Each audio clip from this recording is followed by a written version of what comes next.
வல்லாதிக்க நாடான அமெரிக்காவின் எதேச்சிகார சக்தி இன்றைக்கு பல்வேறு வளங்களை கொள்ளையடிக்கக்கூடிய நிகழ்வாகத்தான் பார்க்குறேன்.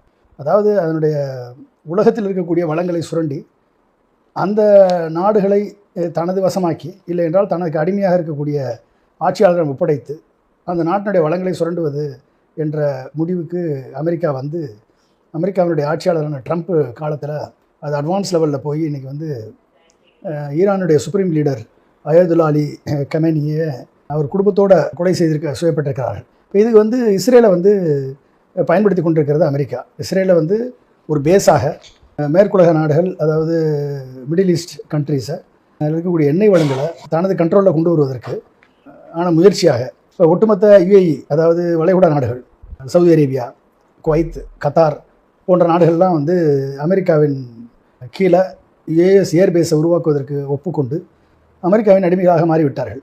ஆனால் அதை எதிர்த்து போராடக்கூடிய ஒரே நாடு ஈரான் மட்டும்தான். இப்போ ஈரானில் எண்ணெய் வளம் இருக்குது, கோல்டு வளம் இருக்குது, மினரல்ஸ் இருக்குது, மெட்டல்ஸ் இருக்குது, ரேர் எர்த் மினரல்ஸ் இருக்குது. ஸோ இது எல்லாமே வந்து மிகப்பெரிய ஒரு வளங்களை கொண்ட நாடு ஈரான்.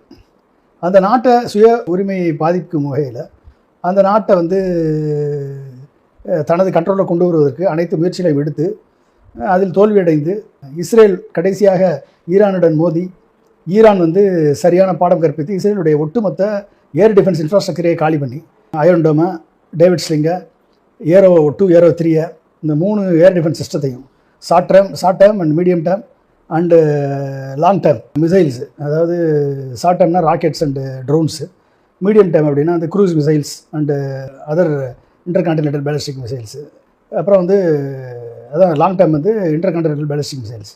இது 3ஐயுமே வந்து கடந்த முறை நடந்த போரில் ஈரான் தகர்த்தெறிந்து இஸ்ரேலை வந்து கடைசியாக அழிவு நிலைக்கு கொண்டு சென்று விட்டது. இனிமேல் விட்டால் இஸ்ரேலை தரைமட்டமாக்கி விடுவார்கள் என்ற பயம் வந்து அமெரிக்காவிற்கும் இஸ்ரேலுக்கும் தொற்றிக் கொண்டது. எப்படி